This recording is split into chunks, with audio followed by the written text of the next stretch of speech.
Okay, so you're listening to the Tom Kelly Show. I'm overthinking this damn podcast.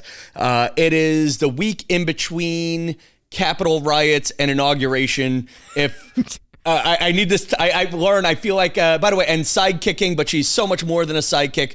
Loren Ray of Elvis Duran in the Morning Show fame, Loren Ray of TJ in the Morning fame, Loren Ray, independent voiceover artist, and quite frankly, medication to the stars.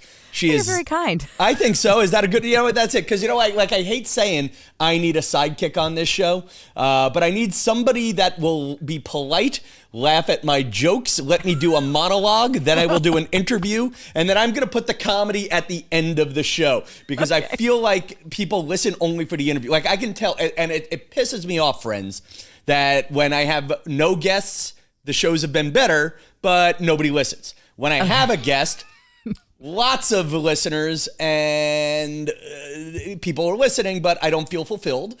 And then when I had COVID-19 on death's door and everybody was curious. So again, my numbers went through the roof for COVID-19. I can't wait to get COVID-20, people. Really? Great. Yeah, that's what this show needs, COVID-21. We're going to do it. No, thank you. Oh, God. And I'm angry. I don't know what to do. I don't know what to talk about. I know people don't come to me for politics. Actually, to be honest with you, I'm not sure why people come to me at all. But I am a hot mess. No, I posted. So first I'll tease what's on the show so that way people know. I got my friend Vince Collura. If this podcast theme is about a comedian trying to fix up his life, I wound up booking a summer camp buddy.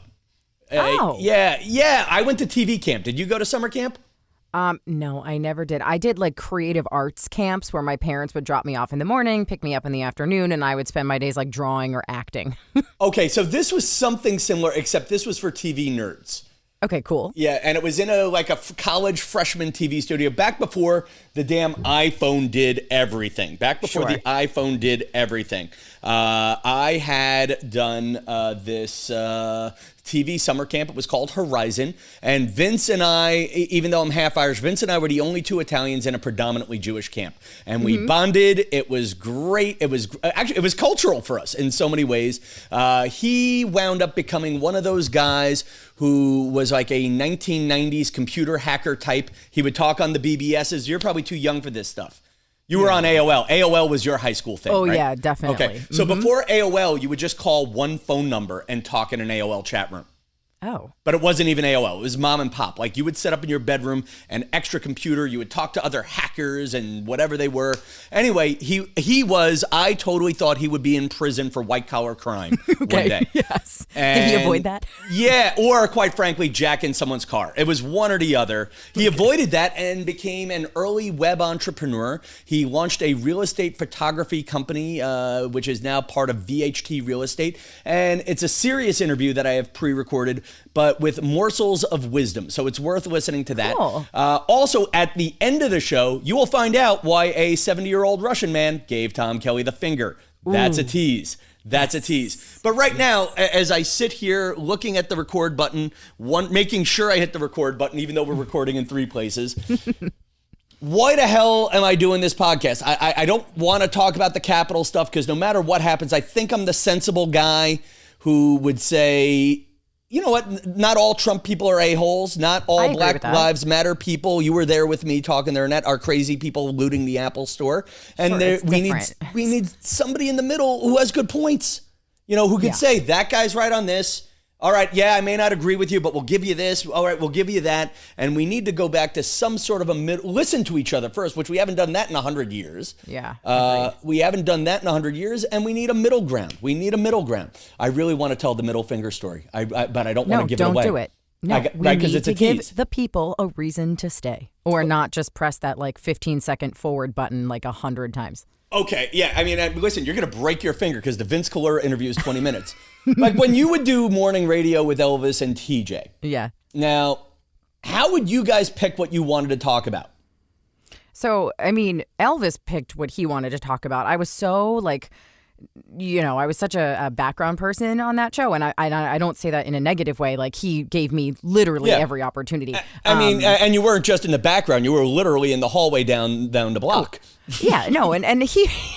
He was very kind, and he would bring me on the air. But most of the time, it would just be like we would submit something. We'd send him an email or see him and be like, hey, do you want to do this topic? And it's up to him. Same thing with TJ. Honestly, I mean, it was mostly like he made the calls on the things that we talked about. So, I mean, how do I decide what I think is worthy of talking about? I just observing my daily life and taking notes on my phone and just kind of saying, oh, I know other people can relate to this one.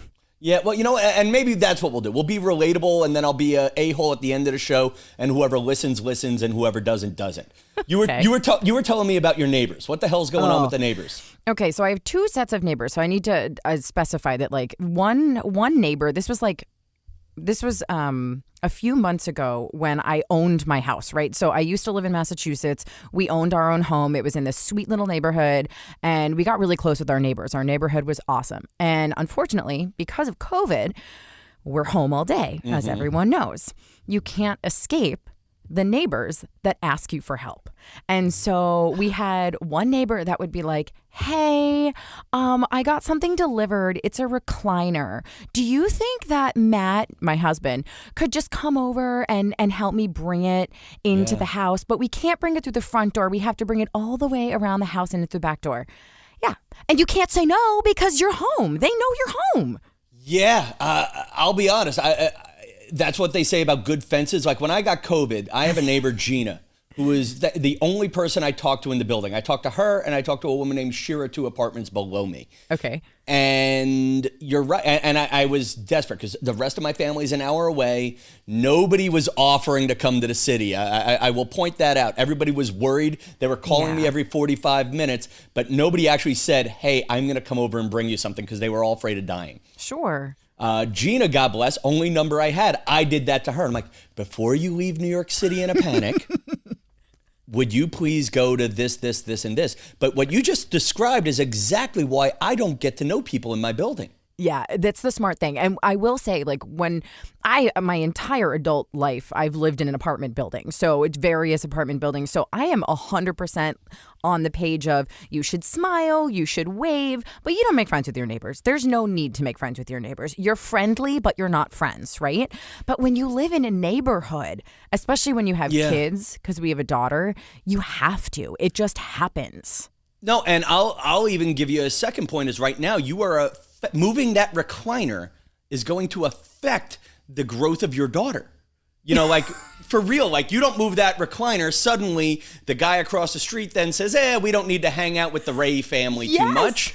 And then next thing you know, your daughter has no friends and she's in first grade coming home saying, Mommy, why doesn't anybody like me? When in reality, they don't like Daddy. Yes, and it's just because he refused to move a recliner. So he was kind enough. He did move the recliner, but the entire backyard was full of dog poop. And so he's like, I'm done. Like, I hate. Yes.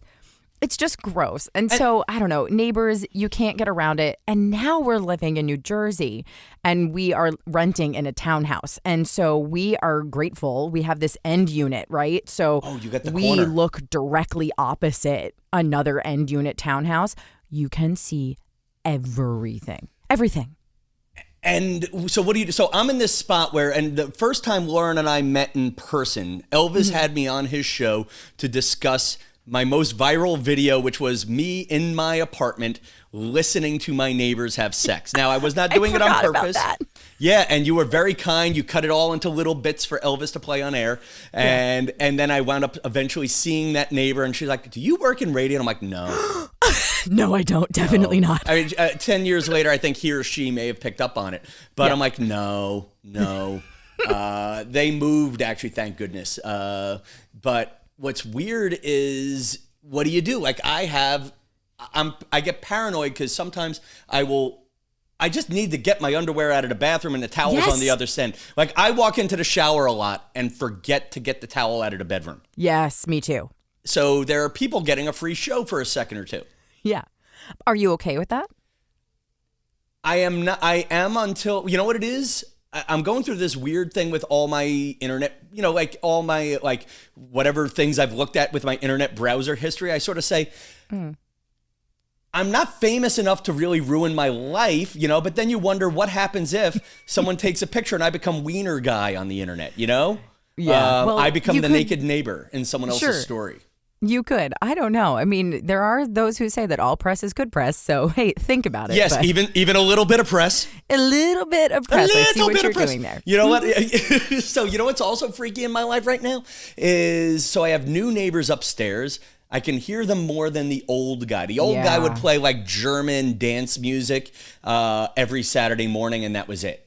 And then what was funny was I knew the guy. We were at the same gym. We would change in the same part of the locker room all the time. And he just did not want to get to know me and sort of vice versa. I felt guilty, but I was kind of okay that he made the call of not saying hi a lot. Yes, it's better when they do. Mm-hmm. So the new thing is, so I had the old neighbors who used to have a lot of sex downstairs. Right. Now my new thing is upstairs, somebody is snoring and I can hear them through the wall. What? And it's just low enough that you can't record it. Whereas with the neighbors having sex, it was so loud. It's my most viral video on YouTube. Yeah.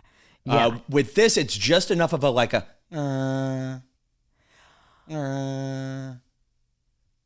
you know, and that you would don't drive me nuts.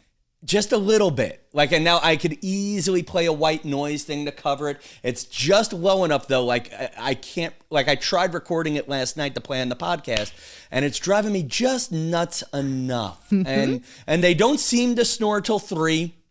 Oh, okay. Like, or I don't notice it till I wake up at 3 and I was waking up anyway, but now it's like I hear it when I'm trying to go to bed. So I feel like for their own personal health reasons, you should let them know. Yeah, like you have sleep apnea. Like someone should let me know. Like, and what always scares me is if I hear that, what do they hear when I'm broadcasting here? Like, do they think I'm fighting with my? Like, I'm always afraid they think I'm in an abusive relationship with a woman named Alexa. Dude, I love this. This hits home to me so much because I like to say I do voiceovers. I should say I have recently signed with a voiceover agency, so I am auditioning for a million voiceovers, right? So you're doing voiceovers, you're just not getting paid. Exactly. So I'm as you see me here, I am sitting in my little closet, which is also my studio. And so this wall is a wall that we share with our next door neighbors. And I audition for the weirdest things. This morning, it was something for like a kids channel. And I was like, you should come over here and do this. And they're probably like, what the F is wrong with this person? It's so uncomfortable. But I'm like, yo, I got to try to make money somehow. I can't just keep doing free podcasts. It's lovely. It doesn't work. I feel like that's a hint to share some of the Tom Kelly Show revenue with you. No, I'm kidding. No, you're in for half of whatever we make this week, which means $6. you owe me $12. No, you owe me. You owe me. Yeah, that's what you get for dropping hints, my friend. Loren, I'm so glad you're here. Listen, so we got a great and deep interview with my friend Vince Collura. Come back and Loren and I are going to keep having this kind of fun. Awesome.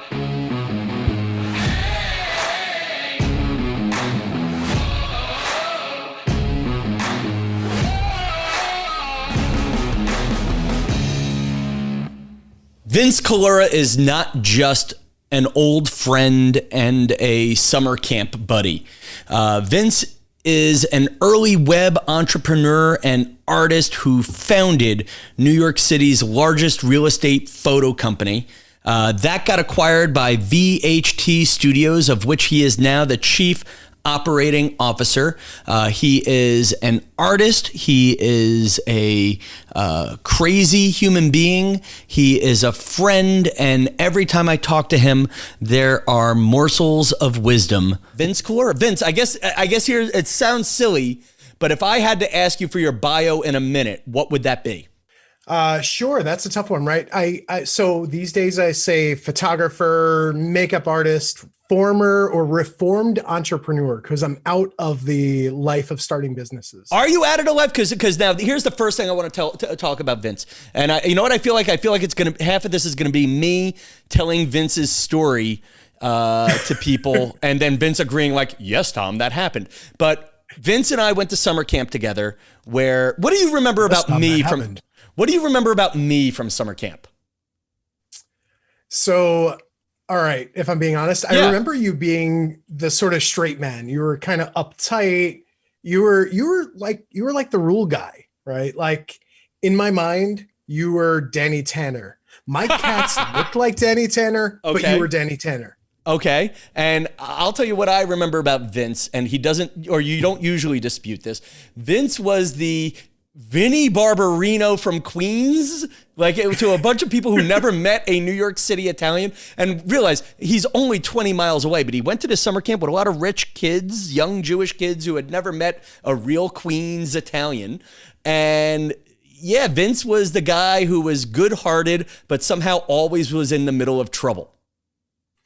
That is, yes, Tom, that's accurate. Is that close enough? And I guess to your point of view, I was always the one yelling at you or pulling you out. Yeah, I definitely, it's totally accurate. Right. I remember like I couldn't take anything seriously, right? Like it's summer camp and there was a schedule. Like why is there a schedule?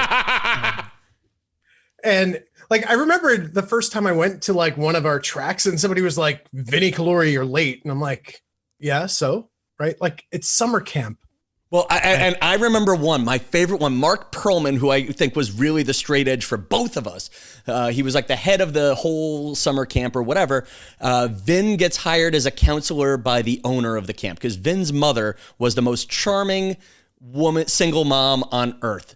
She would go to the owner of the camp and say, please do something nice for my two kids. I'm a working mom. When you listen to Vince's charm, you know exactly where it came from if you had the good fortune of meeting his mom.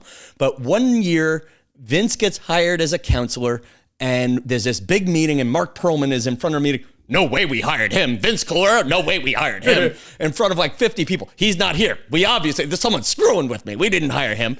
Then at the meeting ends, and Vince walks in, and he goes, Vinny, you're an hour late. What's up? And Vince just yells, I was in Jersey. And kept walking. And I don't even know how was I late for summer camp? They bust me in. They literally bust me in. So I don't know how, but it happened. I share that memory with you. Yeah. No. And then there was a blackout period where I guess I went on to high school and Vince's brother got him kicked out of the program. That's how much of a douchebag his brother was at the time. They're like, oof. Yeah, he was. He made a kid swallow a penny. Yeah. You know, and bus full of nuns. I mean, it was a rough year for me. So anyway, and they kicked Michael out, and they're like, "We're so mad at Michael. Take the brother too." That's pretty much what they did. Yeah, it was really mafia when you think about it. Like the whole "take the brother too" thing. Like what the? I guess it's after I'm in college. There's a good 5-6 years of nobody talking to anybody. There's no internet at this point, or the internet's in its early days. And I get a call on my parents' landline. And it's Vinnie Collura from Queens. He was Vinnie back then, or just transitioning to Vince. And he's like, hey, Tom, it's Vinnie Collura. Me and my buddies, we're starting a computer company in the old boat store in Massapequa. That's right. And that was where we reconnected, and I think solidified being friends for life. Vin was an entrepreneur at 18. I was yelling at him to go to college. The kid had blue hair. And what were you doing in this computer store? Because it wasn't just a computer store. You were designing internet things. Yeah. So what happened was, like, I had my year in college, or my semester in college, and it was funny. Like, okay, so I was a college fuck up, whatever. And I have like the 90s hacker kid story, right? Like I hacked an ISP, a local ISP, and I found some shit. And basically I just kind of like reached out to them and I was like, so I'm in your network. Here's how I got in. I'm going to fix this stuff. Have a nice day. Right. It was the whole white hat story. And it was Dave Butler was the guy who ran it, right? North American Internet Services. He hired me. So myself, Carmine, Jay, we were all working there, friends of ours that you and I share, Tom. Right. And then eventually I went off and I got another job working for like a .com builder in the city, a company called Concrete Media.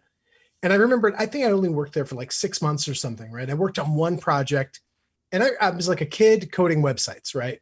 That's all that was going on. Did this website called girlson.com, which was a website for sort of like feminine stance reviews on books, music, and movies, right? Right. It's a fun project, worked on it, worked my ass off, right? Like they would put me up in a hotel because commuting was like killing my time, right? And then we finished the project, took a couple of days off, and I came in and I'm like, okay, I'm ready for round 2. And they were like, oh, we sold that thing that you were going to work on round 2 for. I'm like, what do you mean you sold it? Like, I didn't understand. What do you mean you sold it? It was a website. And they were like, oh yeah, Oprah's company picked it up for $3 million.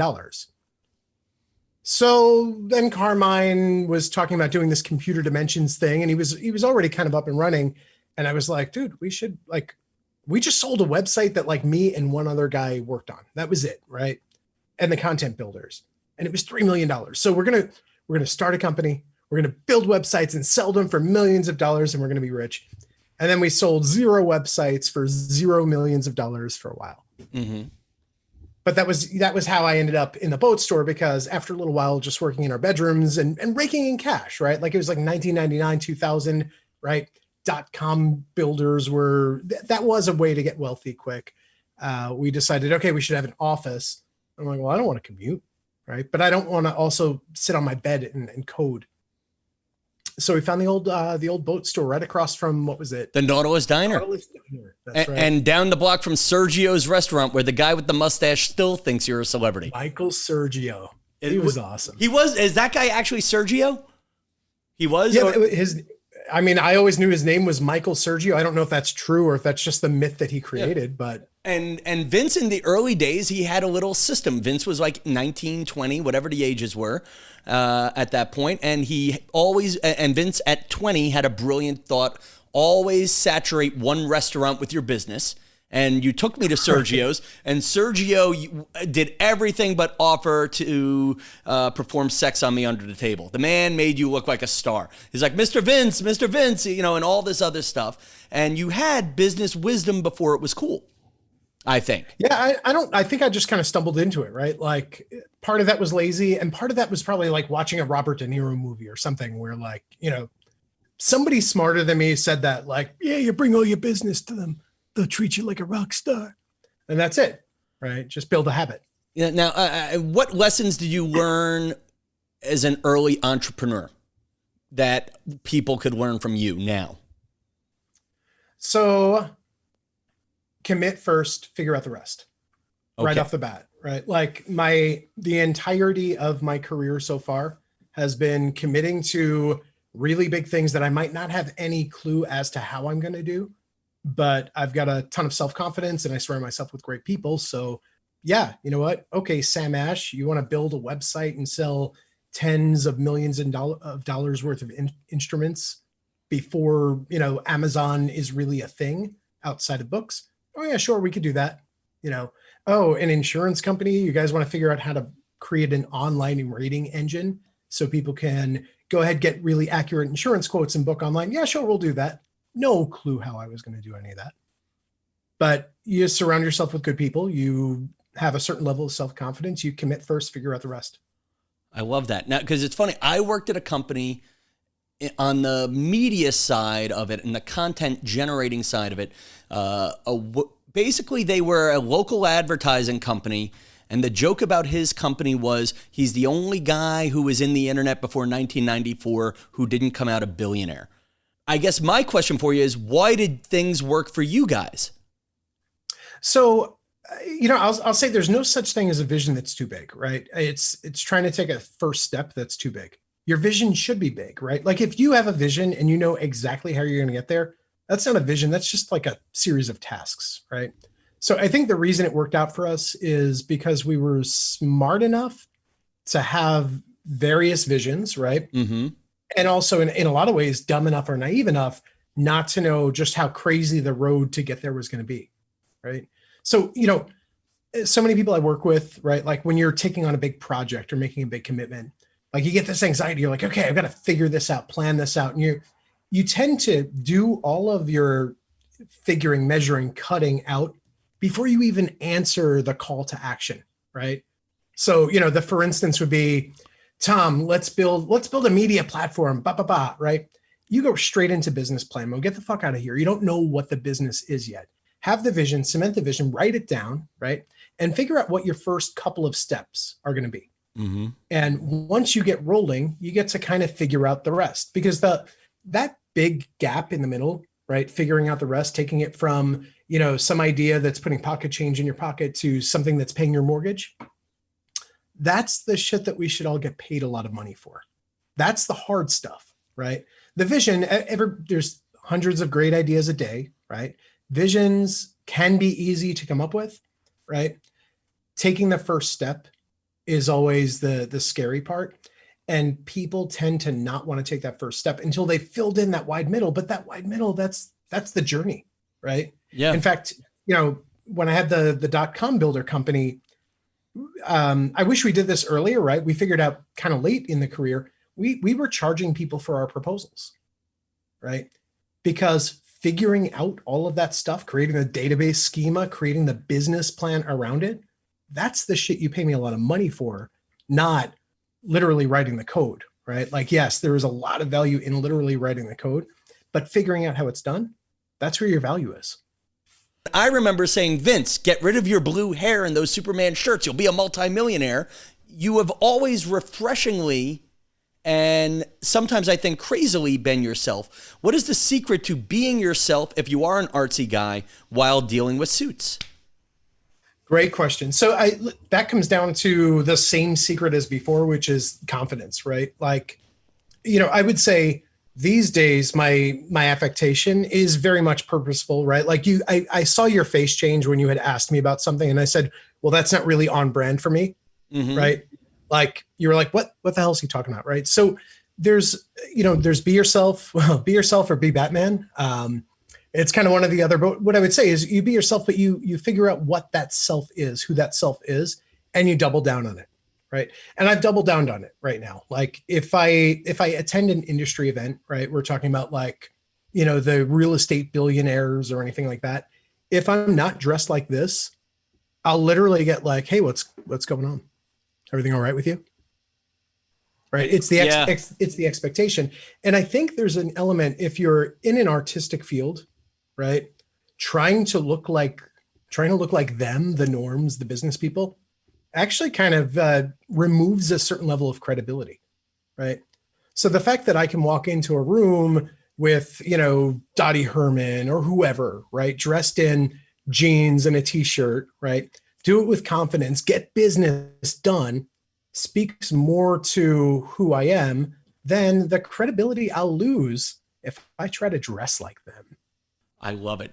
3 minutes, 40 seconds left in the Zoom. You're creative, you're a businessman. How would you manage Tom Kelly's life for the next year? How would I manage Tom Kelly's life? That's a good question. You could see me repeating the question to give myself time to think about it. So how would I manage Tom Kelly's life? Well, I mean, listen, live stand-up is sort of a disaster. We don't know. You and I were going back and forth before we hit record on whether or not that was coming back. I am doing a lot of virtual work, and I'm doubling down on all of that. And I do want to get this podcast out. And you're right, I haven't quite found my niche for this podcast, but kind of like you, I'm trying to combine the many voices of Tom Kelly into a solid product. Like I haven't told one fart joke while talking to you. I haven't made any dumbass remarks, and I've actually listened to you be the smartest I've ever heard you be, and I'm trying to figure out how to turn that into a product. Do you have any advice for that or Tom Kelly the businessman? Sure. So I've got advice for both, right? And this ties back to what we were talking about earlier, right? Like figuring out your vision, right? And your vision can be a direction. That's fine, right? Your dream. What does it look like in 5 years, right? And then what you do exceedingly well is you create engaging moments, right? So if anybody's listening to this podcast at 30 minutes in or whatever, you've achieved that goal. I know I'm having fun with this conversation, right? And I've listened to this podcast a bunch of times. So for me, I look at creativity and sort of creation as a muscle, and I would be working that shit out, right? And right now, while things are still kind of on lockdown and there's a lot of uncertainty, it gives you access to better, right? Whatever better is. Right now, you reached, I want to say you did a lateral reach, right? You reached out to your friend from day camp, right? I'm always going to return your call. I'm going to suggest that you start reaching out to the folks who you're a little nervous about talking to. Get them on the podcast, give them a 15-minute interview, whatever it is, just to keep on working that muscle. And then you find ways to use that content, right? So whether it's compilation, whether you're going to cut this down to the 30 seconds of smart stuff that was actually said or not, it doesn't matter. But your currency is engagement and content. So if I'm you, I'm just banking as much as possible right now. Vince, that's ingenious. You know what's funny? It says we have to hang up, and this is what happened when your ghost you came in. I think it said it thinks we have 3 people in the room still. You are a genius, and I want to talk to you more, but I don't want to not end on the smartest thing you've ever said about lateral and future reach. Let's call it. Let's call it, and then you got to promise to come back. How about that? You got it. Vince Collura, ladies and gentlemen. I'm on a show. Wow. You got to reread the contract, Tom. In my head, you'll always be VINNIE. As he hangs up on me, ladies and gentlemen, right there, Vince Collura, one of my oldest friends with wisdom that you can apply to friggin' any business, including stand-up comedy. We will be right back after this.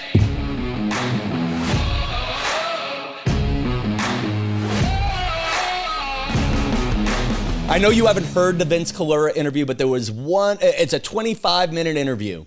And the big morsel of the wisdom at the end, Loren, was he's like, I asked him to manage my life, which maybe I'll ask you to do at the end of this. And I said, hey, Vince, what would you do if you were Tom Kelly, COVID comedian right now? And his advice for the podcast was you need to ask for bigger guests on the podcast and not just your friend from summer camp. Oh, there you go. And not just my friend who's unemployed in New Jersey in a closet right now, literally. Yeah, that's me. So, and just to point out people who do listen for Tom Kelly, we've got a lot of guests that I've asked. We've asked for Andrew and Scotty B from the Serial Killers podcast. Pain in the ass to schedule. Wait, Scotty B said no. He didn't say no. He keeps saying I can't do it when you want to do it, which is different. Okay. Scotty is like one of my closest friends from Elvis Duran. Is he? He's a nice guy. At the wedding, he was him and his wife were just so nice. I love Scott and Amy. They're the best. And Andrew's a total sweetheart. Andrew is like the sweetest kid in the entire world. So you've got good guests coming up. You know what it is, Loren? What I love about you is I texted you an hour ago and we're on. Perfect. Yeah, well, I'm unemployed, so it's a little bit easier. Well, which is also now why I can't get Chris Abate, who does not even have my old sidekick is nowhere to be found because he's working a new job. But just to be clear, I've also asked for the host of the She Rates Dogs podcast. No answer. Oh. I've asked for internet model is a good way to put it. Lindsay Payless from the Eyes Up Here podcast. She's got big boobs, Loren. That's all you need to know. I got it. Yeah, I figured that. Okay. Well, she said she would do it, and then she sort of has been ghosting me since. And I'm like, geez, do I have to set up an OnlyFans account to get a firm yes or no from her? Is that what I got to do for guest booking now? Is get an OnlyFans? I don't know, but I promised a good story for you. Yeah. I don't know if you heard my show last week where I had 4 New Year's resolutions, and resolution number 4 was to stop telling people they're annoying me when they're annoying me. Do you tell people that? I correct behavior. I correct behavior sometimes. Oh. I will go to Jones Beach and a bunch of other nice places in nature when I'm out in the suburbs, and I'm trying to detox. I am trying, even when I'm not working. I know you can't do this all the time as a mom, but I am trying to go to beautiful spaces and turn everything off. I don't know what those are, but like state parks. No, I'm joking. I absolutely know what they are. I just don't. I can't get there. Yeah, you can't do this. No. So I went to Jones Beach, Field 6, and a Mercedes pulls into the lot while I'm sitting there drinking my coffee, staring at the ocean, and they're blaring EDM dance music. Oh my God, blaring it. And this guy gets out, and it's a 70-year-old Russian man. No way. That's unexpected. I actually walked to see if it was his car, and the guy gets out of the car, and I just said, gosh, sir, the music's a little loud, isn't it? Oh, my God. And to be fair, it was blaring. How did he react? So he says, "You'll have complaint?" Oh, I'd be like, "Me? No, bye." Well, no, and I just said, "Sir, could you, maybe turn it down?" And he goes, "If you have complaint, you go to Congress." Oh, okay. So he knew he was being a dick. He knew what he was doing, and I start walking away. And a short little Irish man jumps out of his car, 75 to 80 years old, and gets into the guy's face. He said, turn down the fucking music! You turn down this fucking music! You know what you're doing? Turn down the fucking music! And... Oh, my God. And I now... You instigated a riot. I at least was the next level. And this is where I could get political for a second, is each person starts using the other guy's bad behavior to be a little bit worse. Now, I wasn't yelling at the guy. Yeah. This guy saw me ask and then decided, and he is much smaller than me, not nearly as strong as me, and twice my age, and suddenly about to start a fight with this guy. Right. So now I went from asking the guy to turn down the music to saying, please don't kick the Russian guy's ass. Sir, come on, please, come on. It's not worth it. Let and it again, go. But I do swear that the music was blaring and this guy was just using his freedom. This guy, you could tell the guy was saying, hey, I was in Siberia.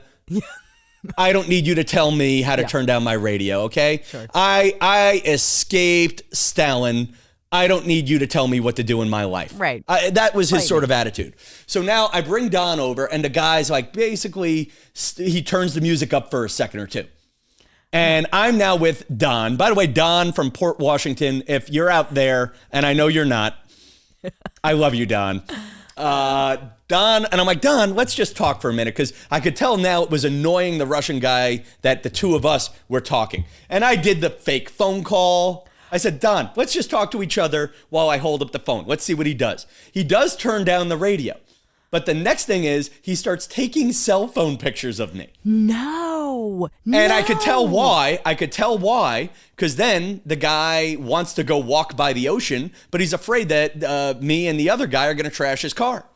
Oh, my God. See, do you see what you did? No, and this is the problem with the world. And this was the day after the Capitol riots. Yeah. And this is the allegory for the world. I think a lot of the guys who stormed the Capitol are awful people. I think another chunk were mentally ill. And then there were people behind them saying, hey, well, they stormed the Apple store in June. Why can't we do this now? No, because this is worse. And they don't understand the difference. I'll say that. But anyway. Yeah, well, and this is the problem. It's like, and I'm doing this on the Zoom. I don't know how to say it. One person goes to a 6. The next person goes to a 7. Of course. The next person goes to an 8. And somewhere in the anger of the world, somebody needs to say, I'm going to be the grown-up. And I don't know if I was that grown up, because I thought about keying that car. I can tell you right now you weren't, because if you were, you wouldn't have said anything. You'd be like, okay, is he endangering anyone? Is he endangering me? Whoa. Is this like a human rights thing? No, I'm not going to get involved. I'm walking away. I have a rule. I do not get involved unless someone is being harmed, like mentally or physically. I was being harmed mentally. No, you weren't. And so was Don. Mm-mm. So was Don. No. I actually thanked Don for almost starting the fight, because I like, you know what? At least, Don, I know I'm not the only one. Nope. Because a lot of times I'm the only one. Sorry, bud. And I don't want to be the guy who calls the cops for radios. Like but I thought asking politely would work, and it didn't. And I could have, to your point, there's 12 miles of beach there. I was supposed to go for a walk, but he just infected me with his toxicity. And then the best part is, and this is where I get a little bit worse, he turns off his radio and he goes to walk out after his pictures. And I obviously took a picture of him too, where he gave me the middle finger. And I'm going to use that as a promo picture for the podcast. Tom. The caption is, why did this man give Tom Kelly the finger? Find out on the Tom Kelly Show, and we're going to see if the listeners go up. Listen, I will tell you, though, people are unhinged. They have been forever, and obviously more so nowadays. There's so many factors going into that. But this reminds me of a story very quickly. I was probably 22. I was living in Hoboken, New Jersey. There was a big snowstorm. I was coming home, and I had to parallel park my car, which is really hard to do in a snowstorm, right? And all these snowbanks, so I'm getting my car in and it gets stuck. And I'm like, no big deal. Like, I can get out of it. It just takes a little bit, right? Mm-hmm. So there's this older man across the street, and probably I would say like in his 70s, right? And again, I'm 22 at this point, something like that. And he looks over and he says, do you need any help? Would you like me to move your car for you? And my dad is a cop. Like, first of all, I'm perfectly capable of doing it. I know I can. It's no issue. Second of all, like red flag. Like, my parents just kind of taught me, like, you just don't let other people in your car. Like, it's just how I was raised, right? So I said, oh, I'm okay, but thank you so much. I appreciate it. That was it. He called me the C word. And I was like, are you effing kidding me, dude? Like, people, it's just like people are unhinged. You don't know, like, what's going to throw them off. And now with a pandemic, it's even worse. So, Yeah. What? You won't let me help you move your car? Yeah. C word. Uh-huh. Yep. I'll never forget it. Wow. No, the world is an awful place. On the other hand, I'll give the guy a second of credit if we were giving him the benefit of the doubt, which he lost when he used the C word. But there is, on behalf of old white guys, I saw 5 college girls spending an hour trying to parallel park. Yeah. And I've become that annoying guy who waves people in. Like I've become the waiver. Okay. And I shouldn't be the waiver. Nobody wants a waiver. My grandfather was a waiver. Yeah. Nobody liked it. Okay.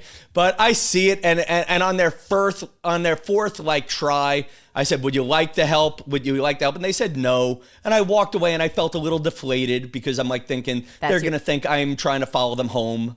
Yeah. And yeah. They did what I thought my nieces should do. Let's put it like this. They did what I thought my nieces should do. It just scares me that I'm at the age that people think I'm the bad guy or the weird guy. Yeah. Well, no, can I just tell you as a girl, all ages are bad when you're like, it doesn't matter how old you are. Yes, like we're always taught like, yo, you don't need to take help from dudes because you don't know what their motives are. And that's not fair and that's not right, but it's also not fair that we get accosted all the time by the people that are jerks. So I think it's just sort of this mentality where we're like, if we can do it on our own, that perhaps might be the safer option. Granted, you're talking about 4 girls in a group. I do think they could have taken your help. No. Actually, to be fair, no. It was no. They were right. They did the right thing. But it was just funny, though. Like the difference between me and other men in my 20s was, like, I once asked a coworker girl out, and she patted me on the head and said, "That's so sweet." Oh. Like my friend Ophira Eisenberg of NPR. I got to get her on this show. Okay, yeah. I don't know, but what was annoying was driving past them after getting my car out of the lot, and they were still trying to park the thing 10 minutes late. That would drive me absolutely crazy. You got to know how to parallel park your car. You know what it is? And to your point, though, to the point of before of me not keeping up with my resolution, there's something to be said about let me go back to being a New Yorker and not talking to people again. Yeah, dude. Honestly, it's kind of lovely. And again, it doesn't mean that you shouldn't get involved when someone's being harmed or someone's not being treated right. That I'm a firm believer you have to stand up and help other people. But like those tiny little instances, I'm like, yo, I am not devoting any energy to this because I don't give a shit. I can't. I'm not into it. I can't. I gotta go. I think that's the no doubt. I just got to stop giving a shit. Yeah. I just don't care anymore. I'm ready. Like, it's funny. Like, part of me wants to leave New York City and move to the suburbs, but I feel like the suburbs, like, if I would not handle Massapequa, Long Island well. It's just too Trumpy. Outside of my people who are related to me, I don't have any friends out there, but I do have the state parks, which I enjoy. I do enjoy nature out there. Also, if you're judging a neighborhood, because you're thinking of buying a house in the next year. Ugh, we are, yes. Well, let me give you a piece of real estate. Let me give you advice on what you should look at when you're buying a house. I want to know if it's one of the things we always talk about. Go ahead. Okay, so first, you go to the neighborhood CVS at the town you're looking at 10 p.m. Ooh, or even 1 a.m. Because you are going to see the people who are in your town when you're at the lowest in your life. You go to the 7-Eleven, you go to the CVS, frankly, go to the emergency room. Yeah. See who is there at anywhere between 10 and 3 in the morning. And if they all skeeve you out, there's something that is covered up that is going to bother you in that neighborhood. That is so good. We need to get you on HGTV. Okay, that's a great tip. What's the next one? Biggest home buying tip I can give you is you sign up for your town's moms group on the internet before you buy land in that town. Don't get me started about moms groups, Tom Kelly. Okay, really? So like for me, the Massapequa Moms Group is probably why I will never buy real estate in my hometown. They should call it the Massapequa Karens. Now, there are some great moms in there. Actually, I've gotten some useful advice out of it. I'm delighted that Danielle let me into the Massapequa Moms Group. using my star power, that I'm allowed to be one of the quiet dad types, even though I don't even have children, which makes me look creepy. Yes. But listen, when my it is, but it's a great town resource. Like when my grandmother passed away and we needed to find good homes for the furniture, that we could, like there was furniture we couldn't just put on the street because it would have made my mom cry. Sure. The Massapequa Moms group took all my stuff. It's Whether or not awesome. it wound up in a dumpster 5 minutes later, I don't know, but everything has a happy ending. Yeah. But then, God bless, there's Taco Joe's Tacos in Massapequa, and one woman wrote an angry review that the kids who work at Taco Joe's weren't nice. And somebody wrote back, well, I think there's an autistic kid who works there. You should be nicer. And then she said, I don't care. They should still be nice. Third person says, that's my kid who works there. Well, your kid is an a-hole. And it turned into a 5,000 comment thing. Okay. I can't, so because I am a new mom, my daughter is turning 2 in 1 week. And so I started joining these mom groups, and I've been in 2 of them now, right? So like the one when I lived in Massachusetts and now in New Jersey. And I will say that like you said, every once in a while they'll come through. I remember someone posted and said, hey, I'm having a really tough time. We can't handle, I think it was Thanksgiving.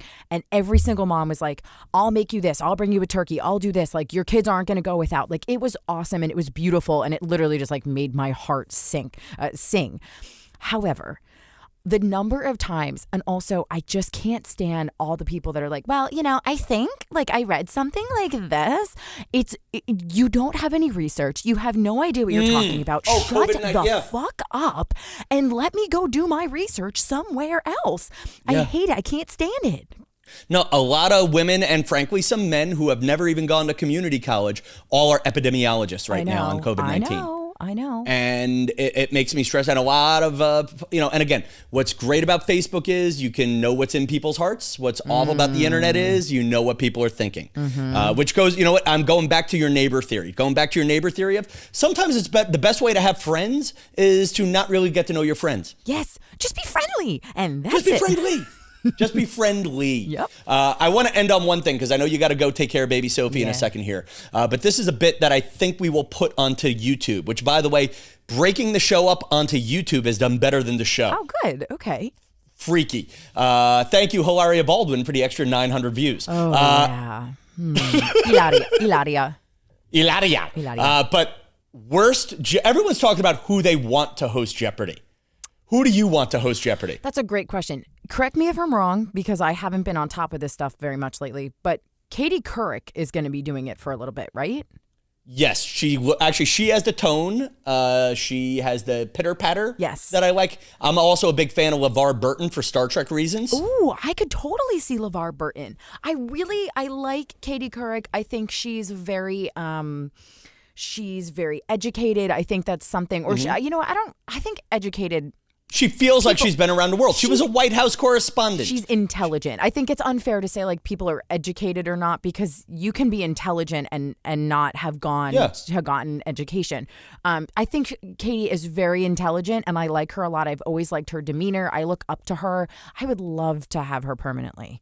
Katie Couric has been all around the world. LeVar Burton, all around the galaxy. But let's now argue about who we want to host Jeopardy. Who would be the absolute worst person for them to pick as a Jeopardy host? And our friends at Reddit have helped give us a name. Ooh, okay. Like Steve Harvey. How bad would he be on Jeopardy? I don't know. I'm not a huge fan of Steve Harvey. I think he's super successful, but like, I don't know. I'm not that into it. I get it. The reason why they're saying that he's not good at it is because he announced the wrong Miss Universe or whatever that dumb contest is. I can't. You know who I couldn't stand to watch on Jeopardy? Cardi B. But I love Cardi B. I just wouldn't want to see her on Jeopardy because she'd be like, Cardi B is a good bad pick. So I'm going to speed through some of these. We'll go bad, really bad, worst ever. Okay. Will be your 3 choices. Okay. Ready? Gilbert Gottfried.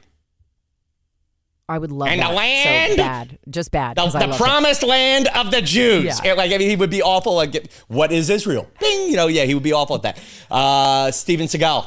Oh, worst ever. Snoop Dogg. Bad. I would love to see that. Now, not Andy Cohen, but drunk Andy Cohen from New Year's. Really bad. Yeah. Whereas Andy Cohen, I might enjoy. Yes. Drunk Andy Cohen, no. Mike Tyson.